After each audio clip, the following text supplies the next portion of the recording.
자, 우리 계속해서 창세기 말씀을 보고 있습니다. 지난 시간까지 저희 어디까지 했죠? 9장 마지막 노아의 족보까지 했었습니다.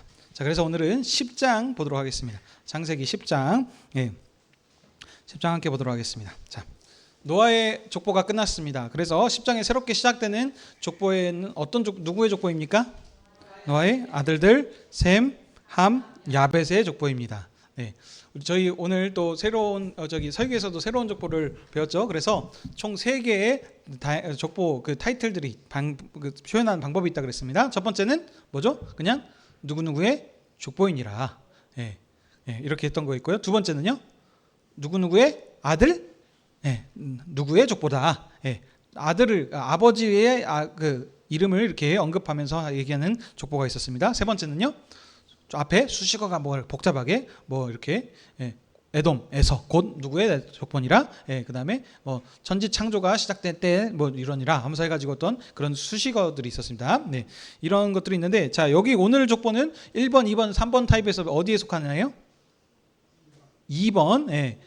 노아의 아들들의 족보다라고 하는 아버지의 그 이름을 상속받은 사람들의 족보를 가지고 있겠습니다. 근데 이 노아의 그 상속자인데, 상속자가 누구입니까?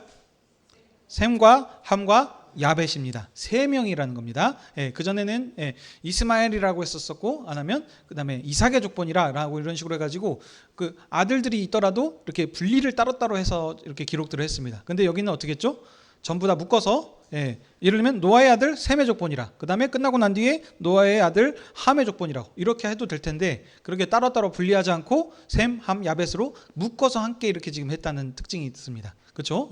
그래서 여러분들 족보, 예전에도 제가 말씀드렸는데, 족보 나오니까 그냥 누가 누구를 낳고 뭐 해가지고 했다라고 하니까는 뭐 별 내용이 없네, 복잡하네, 그냥 그래서 이름들도 홍길동 이러면 편할 텐데 뭐 이름들이 참 발음하기도 힘든 여러 사람들이 나오지 않습니까? 그래서 이거 그냥 쑥 넘어가고 할 수도 있습니다. 근데 그러지 마시고 이 족보를 통해서 이 괜히 그냥 쓰잘데기 없이 그냥 기록한 게 아닙니다. 그리고 만약에 그랬을 거면 이 족보를 통해서 모든 사람들을 다 기록해야 되는데 또 그런 것도 아니지 않습니까? 그러니까 족보를 분명히 기록했다면 분명한 이유와 목적이 있을 것이다. 그러면 그냥 단순히 그냥 기록했던 것이 아니니까 왜 기록했는지 이 부분들을 항상 이제 관심을 가지시고 보셔야 되겠습니다. 자, 그래서 다시 돌아오시면 오늘 노아의 아들 셈, 함, 야벳의 족보인데 이러하니라라고 하면서 그 족보가 여기 시작된다는 것을 얘기를 했습니다. 근데 이 족보를 시작할 때가 뭐라고 얘기를 하고 있죠?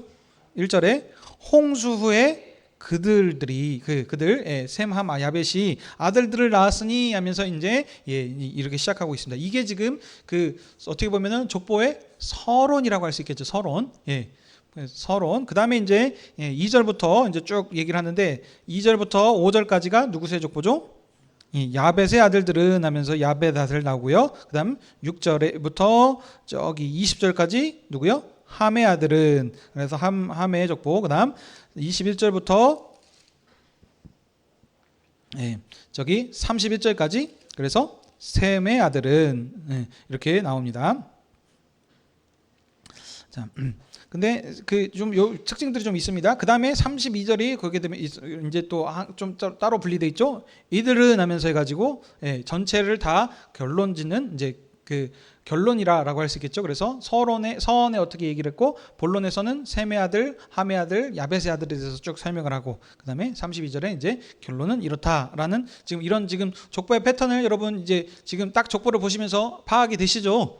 그래서 그럼 이 족보를 통해서 지금 얘기하려는 것을 딱 그냥 대충 보시면 이 족보의 어떤 형식들을 따라서 지금 이 족보가 무엇을 말하고자 하는지 눈에 확 보인다는 겁니다. 첫 번째, 상속을 지금 얘기하는 족보다. 누구의?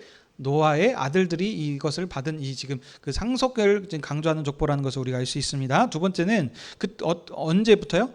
홍수 이후에 지금 번성한 아들들의 족보라는 것을 우리가 알고 있습니다. 그다음, 그래서 이 아들들을 쭉 설명들을 하는데, 그 32절에 한번 32절 말씀 같이 한번 읽어볼까요? 시작.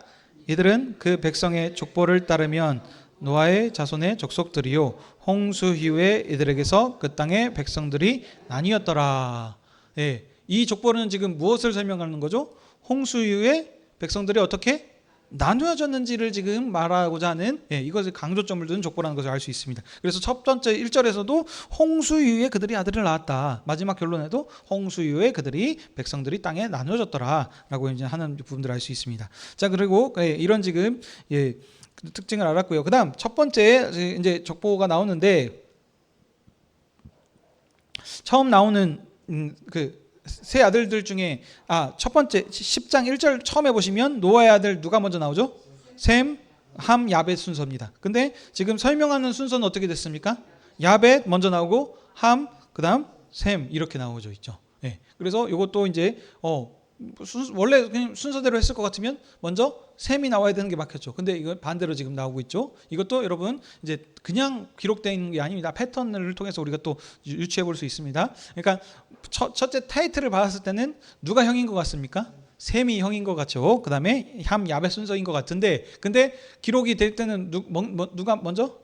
막내부터 야벳부터 나오고 있죠. 그리고 거꾸로 돼 있습니다. 함 나오고 있고 그 다음에 셈이 마지막. 근데 보통 이런 식으로 하면은 그 쭉 설명을 할 때 이제 말을 할 때도 여러분 조리 있게 하는 방식의 어떤 그 말의 스킬들 이런 거 있지 않습니까? 그렇죠? 그래서 우리 토론 학원 독서 토론 논술 이런 데서 이제 그런 것들 배우죠. 그렇죠? 그래서 보통 이제 예를 들면 애들이 부모님한테 뭔가 말을 합니다. 근데 이제 처음에 이제 막 앞에다가 이제 서론들을 이렇게 장황하게 요즘 이렇다네요, 뭐 했다네요. 누 친구는 뭐를 샀대네요. 저 친구는 이번에 여름 방학 선물로 뭘 받았대네요. 막 이런 얘기를 합니다. 그리고 마지막에 그러면 이런 얘기를 처음에 깔아놓고 마지막에 딱 이제 하고 싶은 말이 뭐겠어요? 모르십니까? 그렇죠. 그렇죠. 나도 그래서 이런 게 좀 갖고 싶다. 사주라. 그러니까 하고 싶은 말이 뭐였습니까? 나도 사주라. 근데 그거 하기 전에 앞에 정확하게 설명들을 쫙 해놨다는 거죠. 마찬가지입니다. 아내들도 남편한테 가가지고 요즘 물가가 많이 올랐다. 그래가지고 가서 이렇게 막 밑줄을 딱 깔았죠. 그러니까 옆집에 가서 가방 하나만 사는데도 몇십만 원, 막 몇백만 원 하더라. 그래서 결론에 그러니까 하고 싶은 말이 뭐냐? 그래서 가방을 하나 샀는데 그게 얼마더라. 그러니까 비싸도 이해해주라. 이런 얘기를 지금 하려고 하는 거겠죠. 재미없으신가 보네요. 그러니까 이런 식으로 마지막 결국 결론에 하고자 하는 그 나오니 그 강조점 하고 싶은 말일 겁니다. 그래서 보면은 원래 순서로는 셈이 먼저 기록이 될 텐데 일부러 마지막 쪽에 배치했다는 것을 이제 볼 수 있겠죠. 그래서 여기에 지금 이 셋 중에서도 그 강조점은 또 어디 있겠다? 셈한테 있다는 것을 우리가 이런 어떤 족보의 형식을 따라서 우리가 파악을 할 수 있겠습니다. 자. 야벳 족속 보겠습니다. 야벳의 아들 쭉 설명을 합니다. 이거 자세하게 우리가 볼 것은 아닙니다. 그래서 지금 아들들은 누구누구다 쭉쭉쭉쭉 지금 얘기를 하죠. 고멜, 마곡, 마대, 야완 이런 식으로 해가지고 하는데 이들이 지금 또 이제 어떻게 이렇게 아들들을 또 낳았다라고 하면서 이제 하고 있습니다. 자, 그래서 그 야벳은 2절부터 5절까지인데 짧습니다. 자, 결론. 그래서 야벳의 족속의 결론은 뭡니까? 5절 이들로부터 여러 나라 백성으로 나누어서 각기 언어와 종족과 나라대로 바닷가의 땅에 머물렀더라. 자, 지금 결론이 이겁니다. 근데 아까 이 결론이 전체 족보의 결론과도 맞아 떨어지죠. 이들이 그 백성의 족보에 따르면 노아의 족속들인데 홍수 이후에 그들의 백성들이 나누었더라. 근데 이 야벳의 족속은 어떻게 했습니까?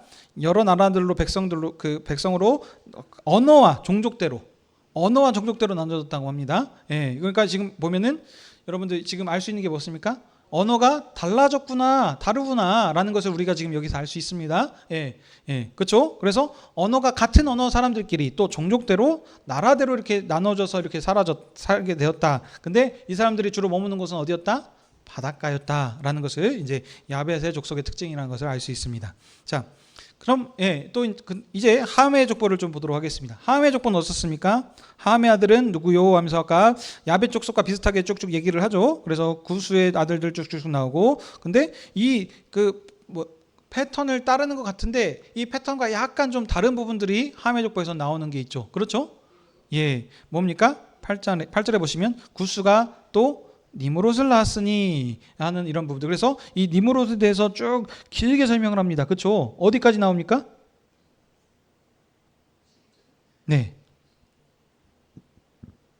그렇죠? 12절까지 그러니까 8절부터 그러니까 지금 긴 분량을 지금 기록을 하고 있습니다. 그러니까 이건 다 지금 아까 야벳의 족보회 같은 데서는 그런 얘기가 없지 않았습니까? 그렇죠? 근데 지금 함의 족보에서는 이런 얘기를 지금 하고 있습니다.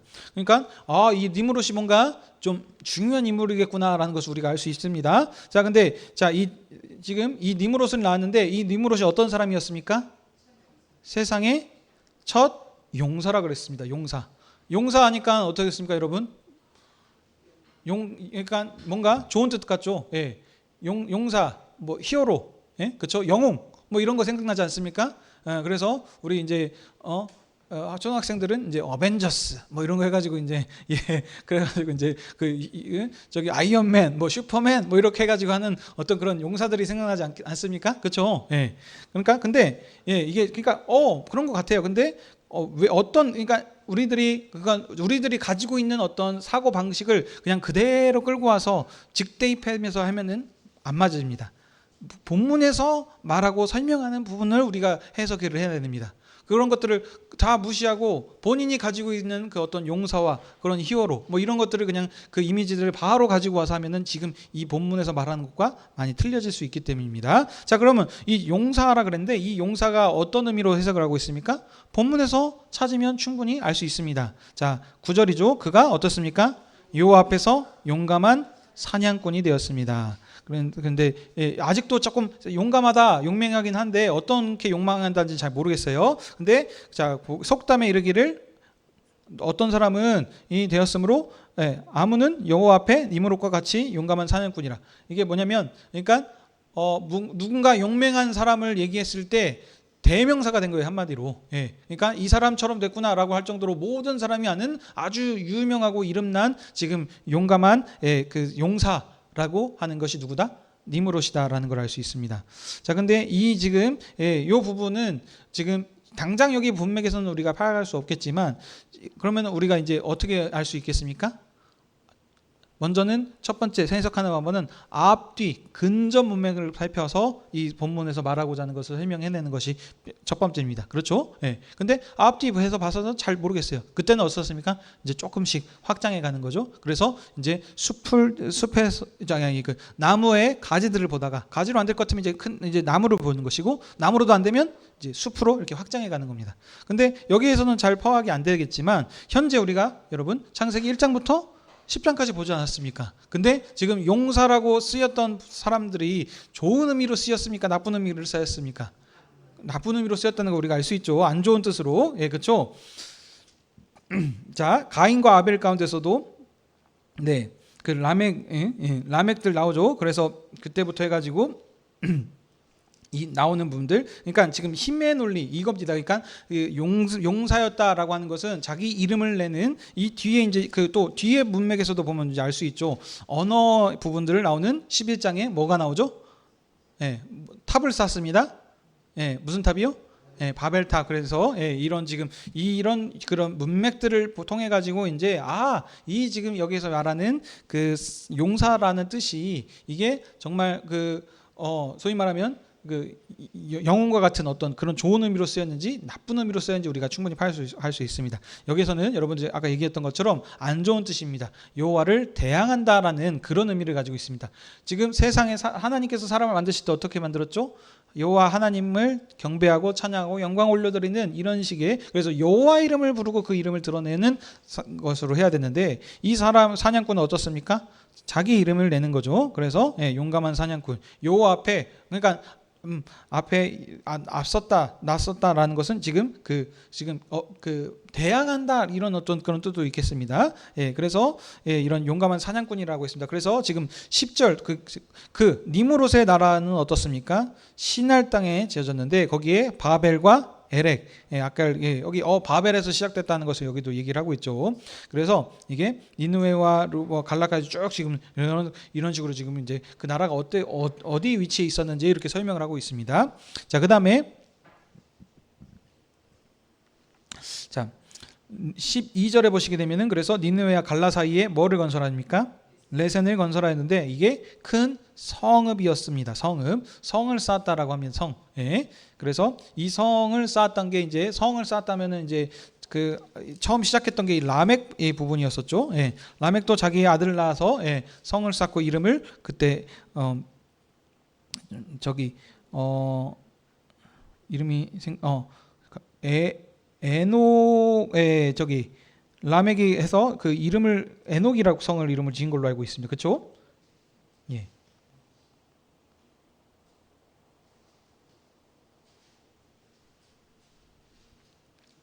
자, 이와 같이 예, 지금 성을 쌓고 하는 것은 지금 예, 자기의 그 어떤 그 힘, 도시를 건설하면서 지금 확장하고 하는 이런 지금 내용들이 볼 수 있습니다.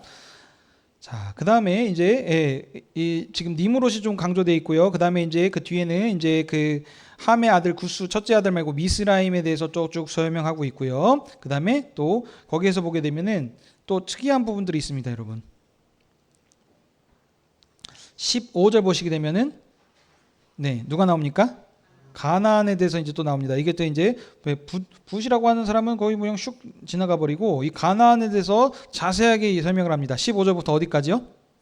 19. 예, 그러니까 20절은 이제 결론이라고 할 수 있겠고 19절까지 이제 얘기했죠. 근데 19절까지 하는데 다른 지금 이 가나안에 대해서 장자 시돈부터 나게 해가지고 헷, 여부스, 아모리, 기르가스, 히위 예, 이렇게 쭉 좀 설명들을 하죠. 이게 지금 총 몇 개인지 한번 세보겠습니다. 첫 번째 1 시돈, 헷, 둘 여부스, 아모리, 기르가스, 히위, 알가, 신, 아르왓, 스말, 하말 총 몇이죠? 11족속 이렇게 됩니다. 그러니까 이게 지금 여기서 보시면은 총 11족속인데 나중에 이제 이게 그러니까 그 이스라엘 백성이 점령해야 될 이 가나안 족속을 얘기할 때는 7족속이라고 얘기합니다. 그러니까 이게 지금 시간이 오래 변함에 떠나서 이렇게 그 합쳐졌다 뭐했다 하는 이런 부분들을 지금 우리가 알 수 있겠죠. 자, 근데 이 자세하게 지금 이것들을 다 기록을 해놨습니다. 예. 그리고 이 가나안의 경계까지 아마 여기에서는 얘기를 하고 있네요. 그래서 어디서부터 시돈부터 그라를 지나 예, 여기 라사까지였구나라고 하면서 이 가나안에 대해서 이렇게 좀 자세하게 지금 기록을 하고 있는 걸 알 수 있습니다.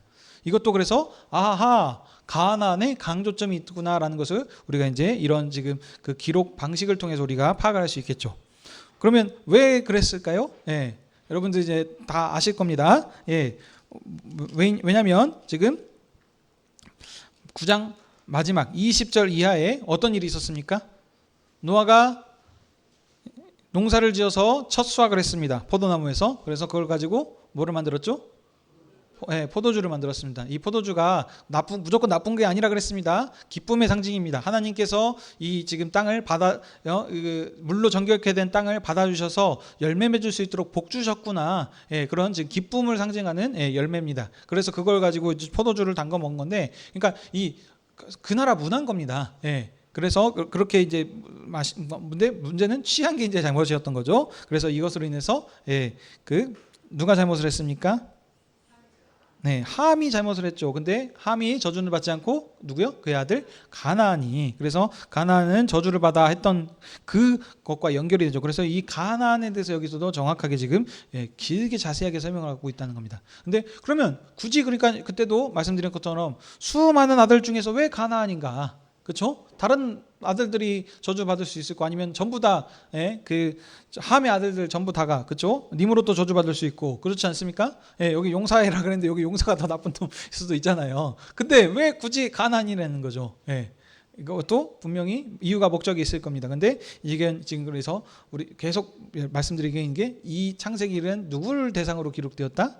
이스라엘 백성을 위해서 기록되었다. 어떤 이스라엘이요? 애굽에서 출애굽하여서 시내산에서 언약을 맺은 이스라엘 백성들. 그래서 이스라엘 백성들이 지금 해야 될 건 뭡니까? 약속의 땅인 어디요?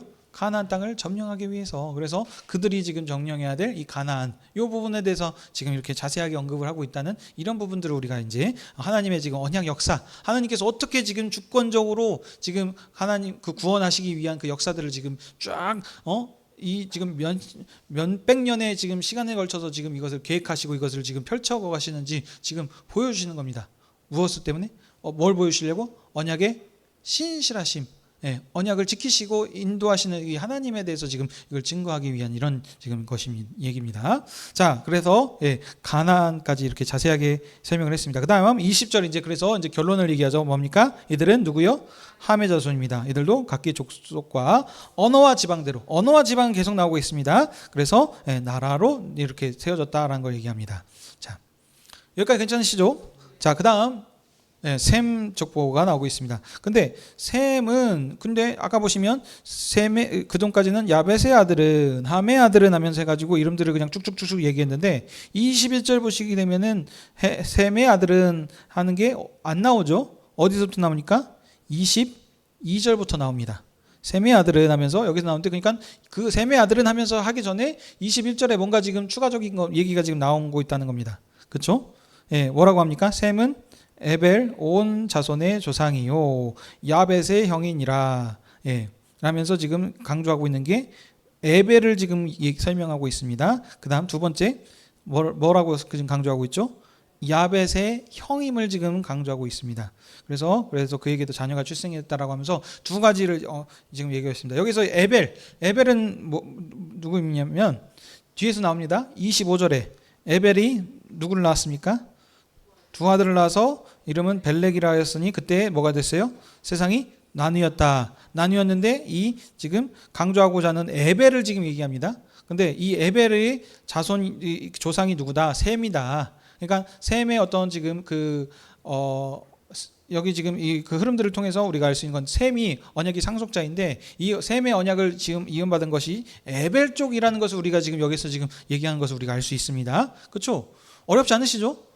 성경을 그러니까 그냥 대충 읽지 마시고 좀 자세하게 뭘 말하고자 하는 것을 이렇게 꼼꼼하게 읽어보면은 그냥 어려울 게 없습니다. 이런 지금 흐름으로 돼 있구나 하는 것을 우리가 충분히 파악할 수 있습니다. 자, 그래서 여기 에벨 지금 강조하고 있다는 걸 알 수 있고요. 그 다음 뭡니까?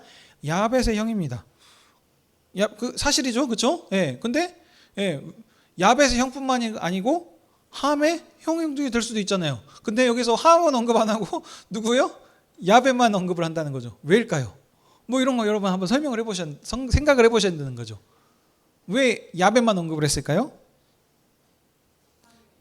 자, 이것도 9장 마지막 포도주 사건과 관계가 있습니다. 자, 9장 27절 보시겠습니다. 하나님이 야벳을 창대케 하사 셈의 장막에 거하게 하시고, 셈이 중심입니다. 그래서 야벳은 어디에 거합니까? 셈의 장막에. 그래서 셈이 소위 말하면 언약의 상속자라서 하나님께 모든 그 복을 거기에서 이렇게 상속시켜서 주시는데 야벳이 거기에 함께합니다. 연합합니다. 그래서 그 함으로서 셈의 함께 속함을 통해서 그 언약 안에 속해서 복을 함께 나눠 갖는 겁니다. 무슨 얘기인지 아시겠죠? 그래서 여기에서 보시면 야벳의 형이다라고 언급한 것이 단순하게 그냥 쑥 언급한 게 아니라는 거죠. 셈은 야벳과 함의 형이다라고 해도 되는데 그렇게 하지 않았다는 이유들이 이런 것과 있습니다. 자, 그래서 이제 이것이 지금 어떻게 보면 셈의 족보의 어떤 또 선과 같이 중심이 이것을 지금 얘기하는 것이다라는 것을 언급하고 그 다음에 이제 22절부터 이제 셈의 아들은 누구다 하면서 쭉 얘기를 하고 있습니다. 자, 근데 쭉 그 패턴 따라가는데 아까 이 패턴이 또 이렇게 좀 바뀌는 특이한 부분이 나온다 그러는데 그게 어디였다고요? 25절이었습니다. 에벨이 있는데 다른 사람들은 하나둘씩만 낳았어요. 근데 에벨은 두 아들을 낳았습니다. 그러니까 여러분 이것도 또 착각하시면 안 되는 게 다른 그 자녀들은 아들을 하나씩만 낳겠구나. 이렇게 생각하시면 안 됩니다, 여러분. 지금 그러니까 무슨 얘기냐면 이 사람들이 지금 산 그 연수들이 지금 조금 살았습니까? 아닙니다. 지금 몇백 년씩 산 사람이 아닙니까? 노아 이후에 이제는 그 수명이 확 줄어가지고 이제 500년 미만대로 살았다고 하지만 아브라함만 해도 200세 가까이 지금 삶을 살고 이러지 않았습니까? 이 사람들도 지금 그와 같이 오랜 기간 살았을 겁니다. 근데 그 200년, 300년 기간 동안 한 명 나왔을 거라고는 아닌 걸 아시겠죠? 그러니까 다 기록한 것이 아니고 언약의 어떤 그 흐름에 따라서 상속자 중심으로 지금 기록을 했다는 겁니다. 근데 여기서는 두 아들을 지금 언급을 했다는 거죠. 근데 하나의 이름은 벨렉이다. 그리고 그때 세상이 나누어진 것을 이름을 통해서 이제 벨렉이라고 한 겁니다. 근데 벨렉이 그러니까 어떻습니까? 첫째죠, 첫째. 그래서 벨렉의 아우가 있었는데 그 이름은 욕단입니다. 그래서 이 에벨 때에 세상이 나누었다는 이 지금 요것이 지금 그 강조점입니다. 근데 이 나눈 것이 무엇을 말하는지는 아직 정확하게 얘기하지 않겠죠. 근데 이제 뒤에서 이제 그 문맥을 통해서 이제 이런 것들을 우리가 찾아낼 수 있습니다. 근데 우리가 이제 뒤에 11장에서 보시게 되면은 이제 이 나눈 부분들이 어떻게 나눴는지 이 바벨탑 사건을 통해서 나눴다는 것을 우리가 이제 문맥을 통해서 이제 파악할 수 있겠죠. 예. 자, 그래서 벨렉의 이제 아우의 벨렉을 통해서 쭉쭉쭉쭉 나오는 이제 이름들을 쭉 다 나옵니다. 자, 그리고 이들이 지금 사는 곳은 어디였으면 메사부터 사는 동쪽 산에 살았습니다. 여기는 특징이 어디요? 산에 살고 있었습니다. 야벳은 바닷가고 함은 뭐 특별히 어디 나오지 않았었고요. 여기는 산에 살았다라는 어떤 이런 특징들을 이렇게 지금 기록을 하고 있습니다. 자, 그리고 32절에 이들은 그래서 총 결론으로 어떻습니까? 족보에 따르면 노아의 자손들입니다. 근데 홍수 후에 그들에게서 그 땅의 백성들이 나누임을 지금 설명하는 겁니다. 자, 정리하도록 하겠습니다. 첫 번째 족보가 천지창조의 족보이죠. 그 다음 두 번째가 아담의 족보입니다. 그 다음 세 번째가 노아의 족보입니다. 그리고 네 번째가 노아의 아들들 셈, 함, 야벳의 족보입니다. 자, 그리고 다섯 번째 족보가 이제 셈 족보까지입니다. 그래서 이 다섯 번째 셈까지가 언제면 고대의 모든 인류 그 사를 지금 얘기하는 그 족보입니다. 근데 여기에서 지금 우리가 보고 있는 것은 지금 네 번째 족보이죠. 네, 근데 이 노아의 아들들 셈, 함, 야벳의 족보는 지금 무엇을 말하려고 하는 족보인가? 홍수 이후에, 그렇죠? 이 세 사람이 언약의 상속자였습니다. 그래서 이 세 사람을 통해서부터 어떻게 됐습니까? 홍수 이후에 각 언어와 족속과 나라대로 온 땅에 퍼지게 되었다, 나누게 되었다라는 것을 지금 설명하고자 하는, 그것을 말하고자 하는 것이 지금 노아의 아들들 셈, 함, 야벳의 족보가 되겠습니다. 근데 그냥 단순히 나누인 게 아닙니다, 여러분. 나누인 것이 여기서도 보면은 강조하고자 하는 것, 그 지금 야벳이 어떻게 했었고, 지금 함에서의 어떤 그 대항하고 나는 어떤 이런 부분들도 지금 그 언약의 상속자에 대해서 그 하나님의 언약 역사를 지금 설명하는 데 있어서 필요한 만큼 딱 그들을 지금 다 언급을 하고 있습니다. 근데 강조점은 어디다? 마지막에 기록되어 있는 셈의 족보이고 거기에 에벨이 지금 강조점이다. 그래서 나누인 이 부분들이 지금 강조점입니다. 근데 지금 여기 한 가지 문제를 내보겠습니다. 이제 예전에 설교했었던 내용이니까 설교를 잘 들은 사람은 알 수 있습니다. 여기에 지금 다양한 족속들이 나옵니다. 총 언급되어 있는 족속들이 몇 족속일까요? 그거밖에 안 됩니까? 셈 말고 전체 다. 예, 맞았습니다. 야벳과 함과 셈 모든 것을 다 더하면은 70족속입니다. 70이라는 숫자가 나오죠. 이 70족속인데 이 70이라는 숫자가 여러분 성경에서도 또 자주 쓰이는 그거입니다. 자. 여기 이 70 이 숫자가 어디서 나오냐면요, 여러분.